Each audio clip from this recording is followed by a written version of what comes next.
La qualité des constructions aux États-Unis est souvent pointée du doigt et désignée comme peu durable.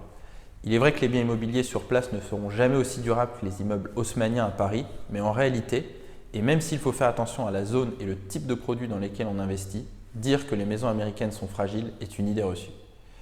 Aux États-Unis, le type de construction varie très significativement en fonction de chaque État, puisque le climat, le marché, l'activité économique ou encore tout simplement les goûts des Américains fluctuent fortement.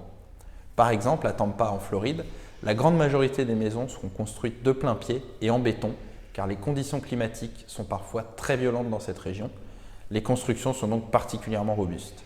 À Memphis, dans le Tennessee, les maisons sont construites en briques et sont très durables. Il est fréquent de voir des maisons datant des années 50 sur ce marché. Troisième exemple, Atlanta, en Géorgie. Les biens sont construits en ce qu'ils appellent du framed, qui correspond à des fondations en béton, une structure en bois, une isolation et un habillage en parement, PVC, briques ou bois.